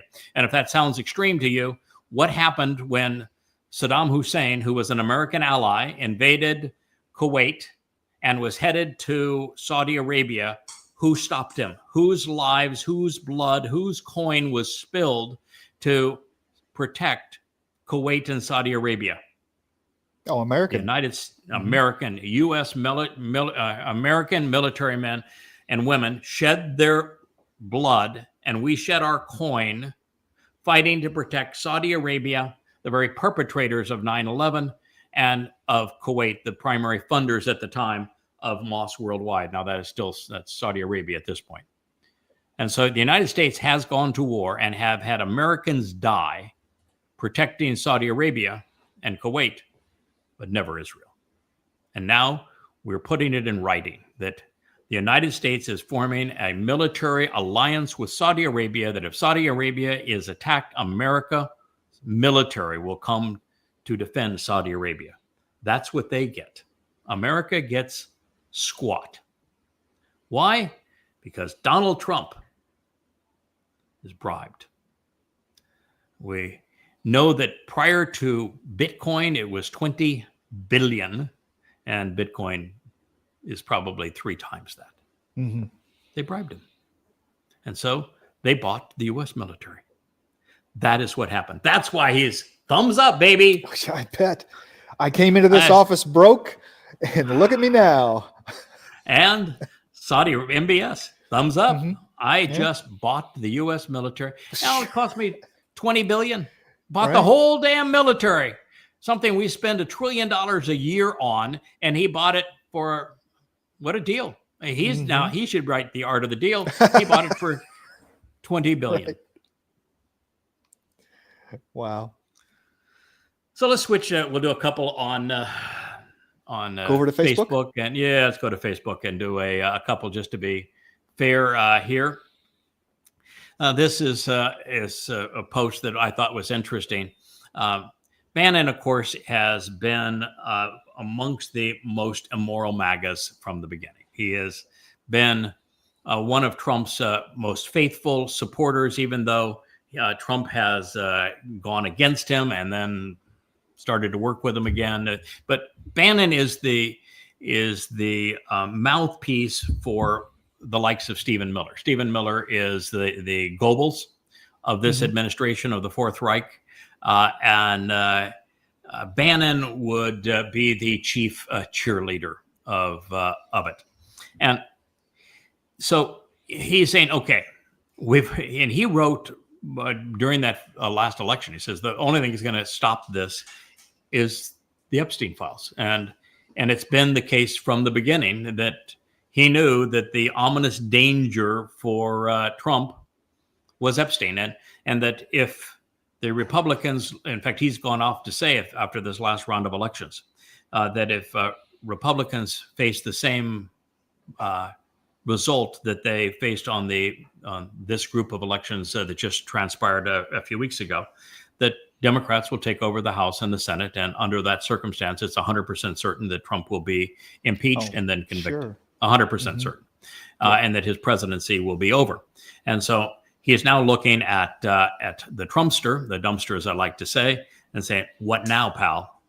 Now that the Epstein files are released, what now?" And so I just came to the conclusion that the reason that Trump finally said, "All right, we're going to have the vote," and I say, vote to release them, is that he knew he was going to be outvoted by a veto-proof margin, and this way he can say, "I took credit for it. I wanted it released." Exactly. Right. And that he also knows that he has enough pieces that are chaotically already presented around the board. The potential of economic collapse for the United States, putting U.S. Marines, active duty U.S. Marines in U.S. cities, starting a war against America under the ruse of narco-terrorism, invading invading Venezuela, bombing Mexico. The idea that the U.S. and other allies are sending long-range missiles into Russia that will cause Russia to respond and ultimately take it out on America and European countries, creating enormous chaos in the world. The very collapse of the U.S. dollar as a reserve currency. He has enough chaos, and also the declaration that there will be a Islamic State. The fact that he's building a U.S. military base on the border with Gaza to involve Americans in that quagmire. The fact that his most recent deal for Gaza, for his peace board, does not require the demilitarizing of Hamas, or the resignation or the removal of Hamas, or even Hamas laying down their weapons. You've got so much going on here that he's absolutely certain, in the way that he has dealt with things before, that he will prevail through chaos, he will prevail through denial, and he will prevail through vindictiveness.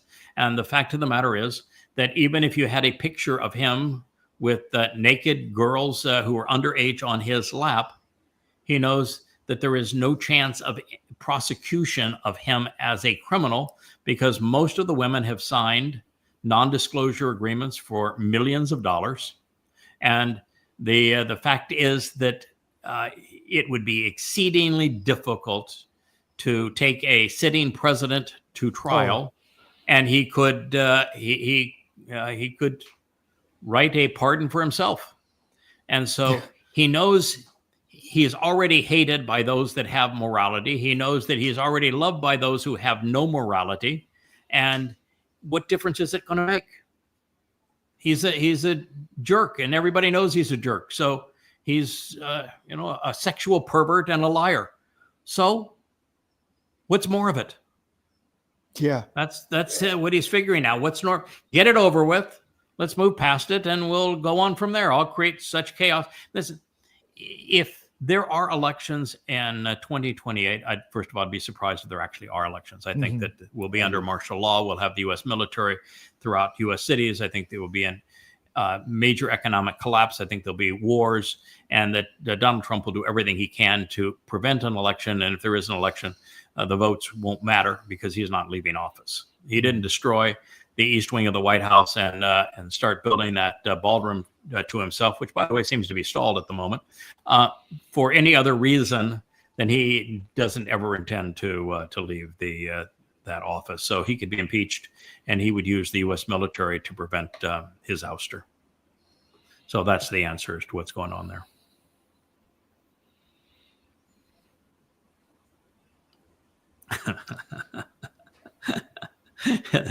This one is actually better as a post, just because it's a whole lot of things with 10 words or less. So, this is the billionaire who hides his tax returns. This is the genius who hides his college grades that were D's and F's.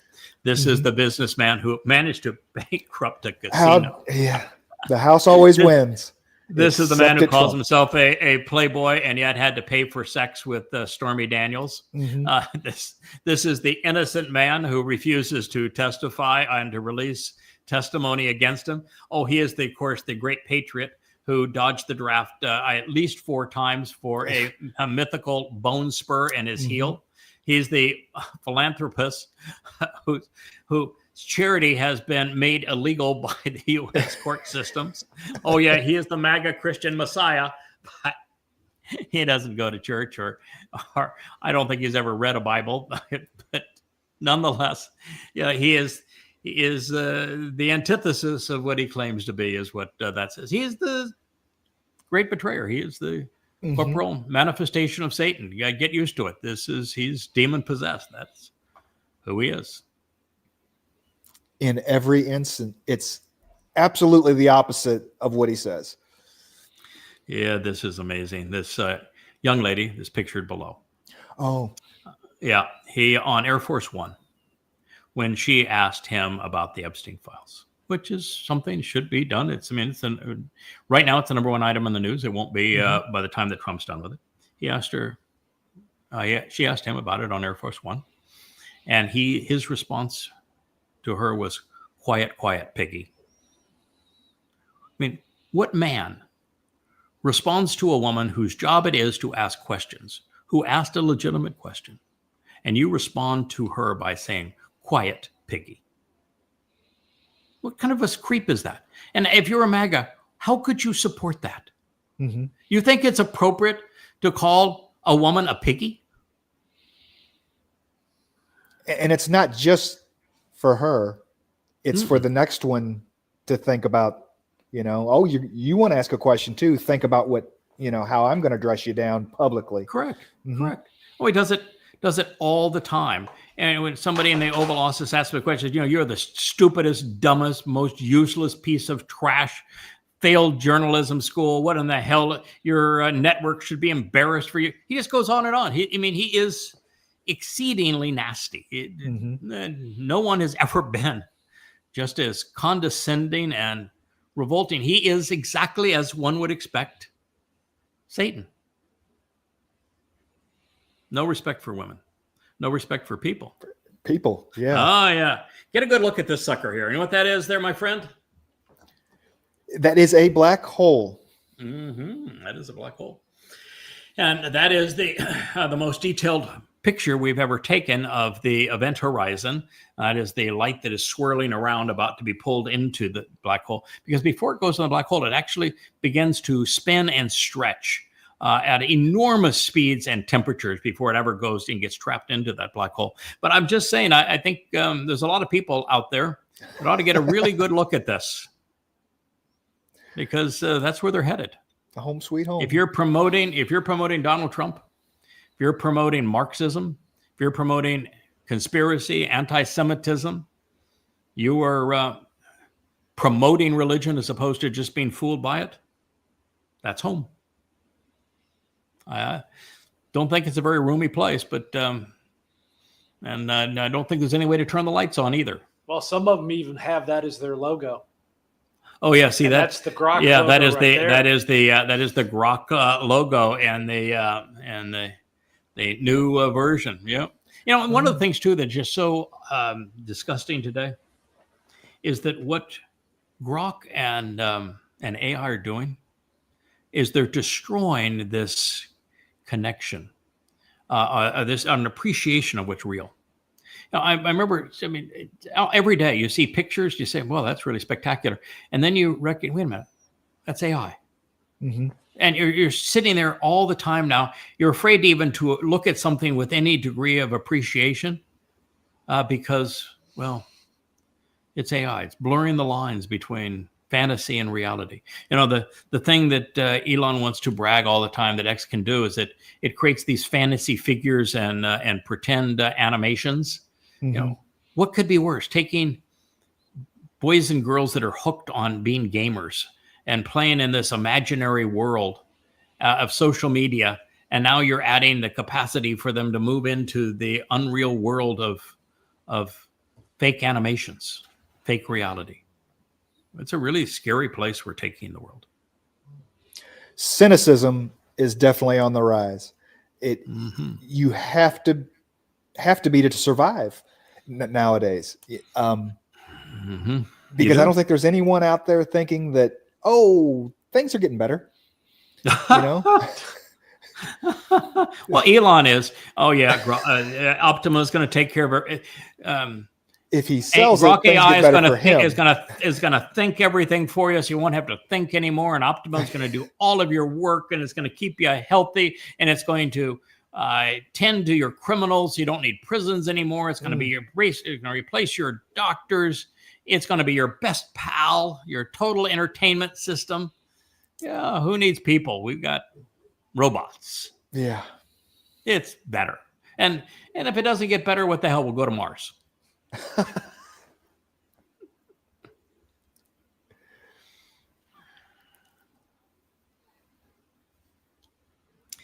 Yeah, this post was close, and the Nakba people, the Muslims, say it all began in 1948 when they called the Great Nakba, the Great Travesty of Jews returning to what they would then call their land, which of course was not their land.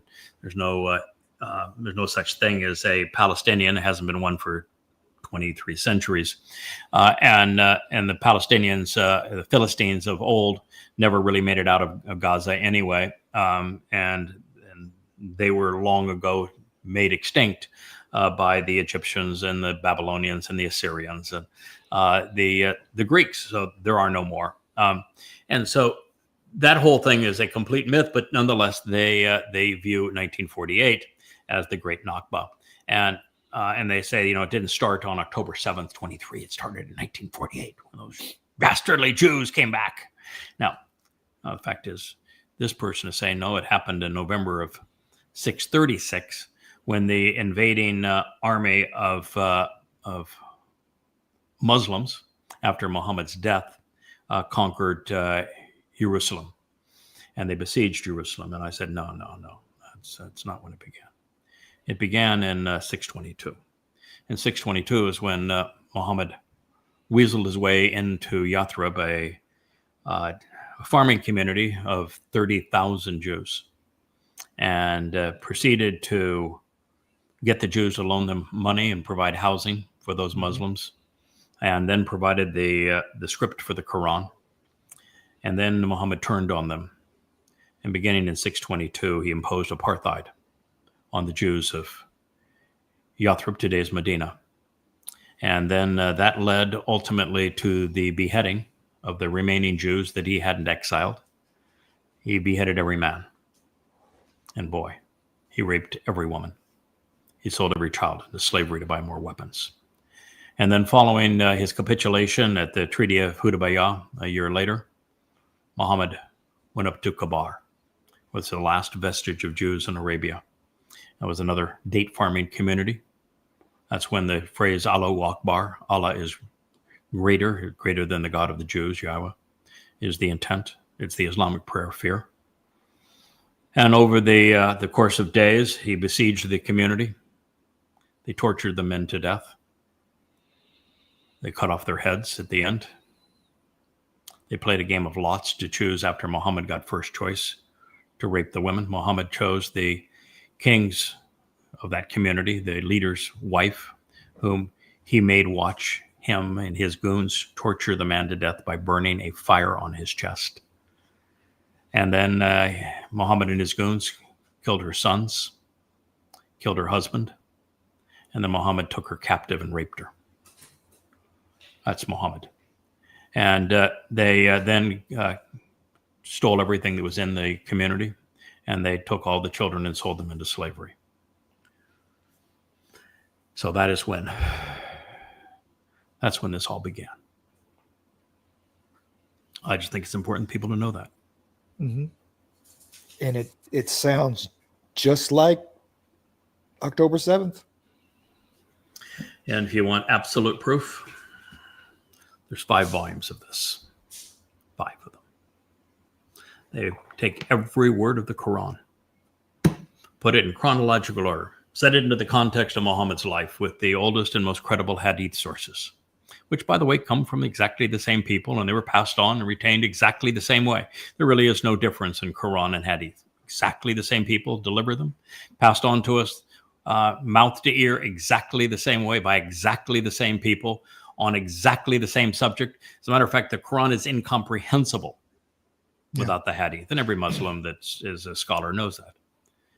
And so I use the hadith, the oldest hadith sources, particularly the chronological ones, one by Ibn Ishaq, which is the life of the messenger of Allah, and then Tabari's Tariq, which is the history of Islam's formation.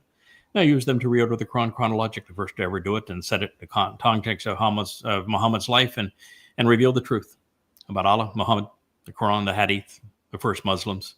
It's devastating. You want to know how to deal with saving Israel from it, saving the world from them? Read the book. Read the books. It's irrefutable. I don't quote any sources other than the earliest and most credible Islamic sources to destroy the religion.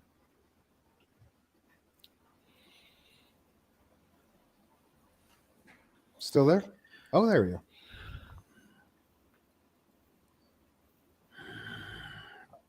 Yeah, that was the deal that was done yesterday, isn't it? It was actually done months ago, but commemorated yesterday. Yeah, Donald, I give you gold.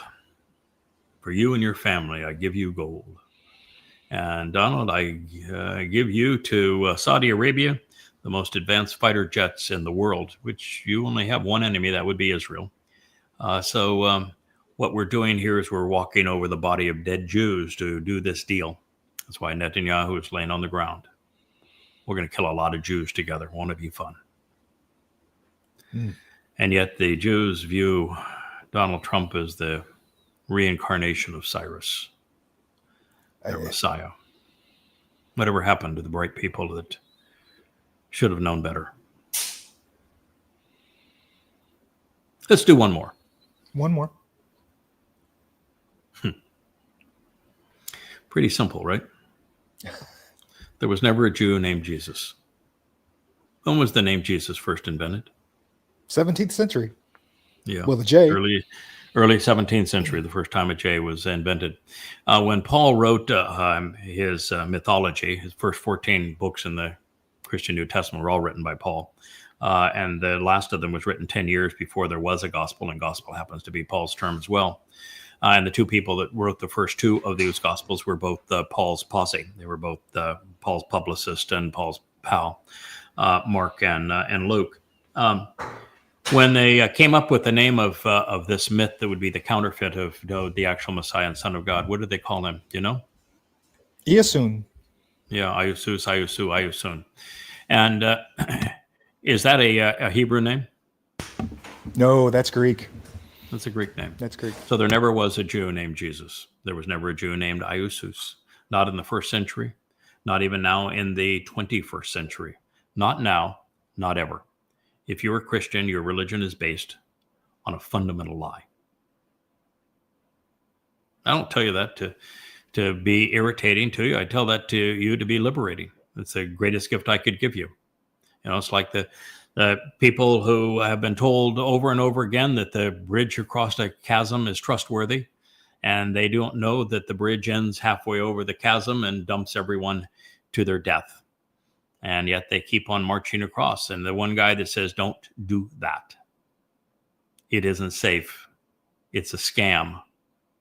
Don't go there. Protect your life. Protect your family. Go this way instead. That guy is not your foe. He's your friend.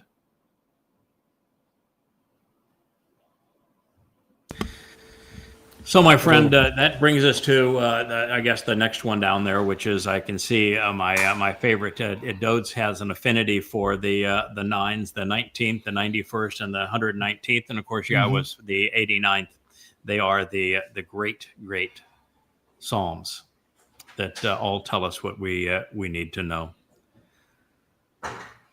So, my friend, we've done a second vlog on the vlog. It's a pleasure to be able to do this with you. Next time we'll do a little more on Facebook, a little less on X. It's a little more, little less of a caustic environment. And I'll try to, it's one of the challenges of responding to your feed on these places is that once I begin, for example, on X, to pose insights into what is really going on with Elon Musk, the Grok says, oh, I must like those feeds. And so it says you must agree with those feeds. I'll give you more of them. Right. So it gets to be a little bit much because it's just like Rich was wondering, why in the world am I getting so many Christian posts on my feed? And it's because he took the time on a couple of them to respond to them and say, don't go on that bridge. That bridge, your bridge of faith, is busted. It's going to lead to your death. He wasn't saying, I want more of these. He was saying, I want less of these. But you see, AI isn't very smart. All it can do is count and say, well, you responded to it, so you must want more of them.